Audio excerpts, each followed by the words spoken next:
Hi everyone, welcome back to Crime Talks, and I'm your host, Valentina Arengo, and today we're taking a trip back in time to a city known for its music, its mystery, and its history, New Orleans.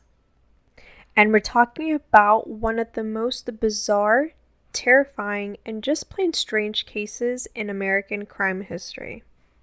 And this is the story of the Axeman of New Orleans, a serial killer who broke into homes in the middle of the night, attacked people in their beds, and then at one point sent a letter claiming he was a demon from hell who loved jazz.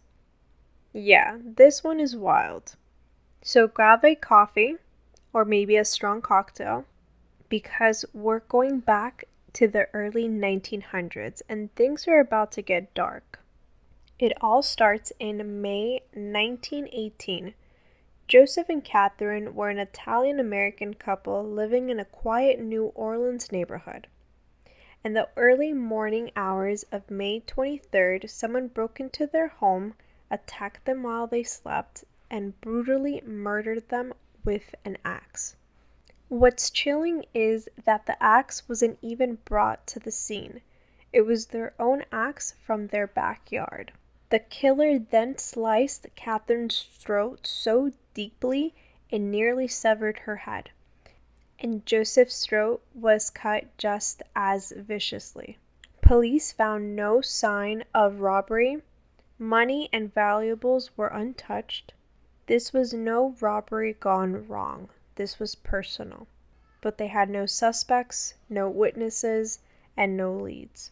Unfortunately, this was only the beginning. Over the next year, more attacks followed, all with a similar pattern. The killer broke into the homes by removing a panel from the back door. He used an axe, usually the homeowner's own. The victims were often Italian or families connected to the Italian immigrant community. In August 1918, another attack shocked the city. Anna, a pregnant woman, was found badly beaten in her home. She survived, and so did her baby, but she couldn't identify her killer. And then, just a few days later, another couple, Joseph and his niece, were attacked. Joseph didn't survive. By this point, New Orleans was in a panic. Newspapers ran headlines after headlines about the axe murderer. People started sleeping with weapons nearby, guarding their homes at night, and some even took to staying up until dawn just in case. And then, as if the case wasn't terrifying enough, the killer himself wrote to the newspaper.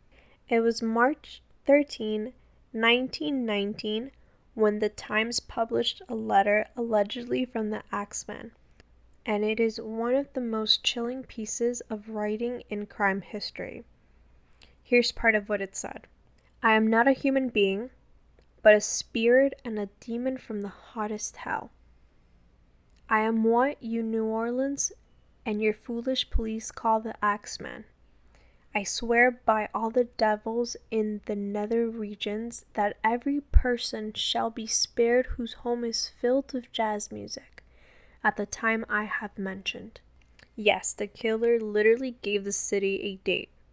It was the night of March 19, 1919, and told them to play jazz music loudly if they didn't want to die.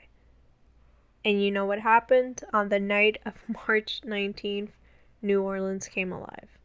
Jazz music poured out of every home, every bar, every dance hall. People threw parties. Dance halls were packed. Musicians played all night, and no one was killed that night. But the Axeman wasn't finished. More attacks followed that summer, including the murder of Steve and the horrific killing of a young mother named Sarah. The final known attack happened in October 1990 when Mike was killed in his home. His wife reported walking into a room to find her husband laying in a pool of blood and a figure running from the scene. And just like that, the murder stopped. The Axeman of New Orleans vanished. Who was he? There was dozens of theories. Some believed that the attacks were racially or ethically motivated. Since many of the victims were Italian immigrants, others think that the Axeman was connected to an organized crime, that these murders were warnings or punishments in some kind of the mafia feud. Then there's the idea that this was a true serial killer, someone who got the thrill from killing and then taunting the city. One of the most popular suspects was a man named Joseph, who was supposedly shot and killed in Los Angeles in 1920 by the widow of Mike, the last known victim. She reportedly told the police she believed the suspect was her husband's killer, but there's no definitive evidence linking him to the murders, and so to this day the Axeman's identity remains a mystery. The case of the Axeman is one of those stories that seem almost too strange to be real, but it is. It left such a mark on New Orleans that it's still talked about more than a century later. Books, jazz songs, even TV shows like American Horror Story have reimagined the case. And maybe that's why it still gives us chills, because it wasn't just a murder. This was a killer who played with fear, who controlled a whole city for a night, and who walked away without ever being caught. That's the story of the Axeman of New Orleans, one of the most haunting and bizarre chapters in true crime history. Next week, we're staying spooky with a case that might just make you think twice about Halloween night. We're talking about Gray Ridgway, the Green River Killer, and why some of his most chilling murders happened on Halloween. Until then, lock your doors, keep the jazz playing, and stay curious.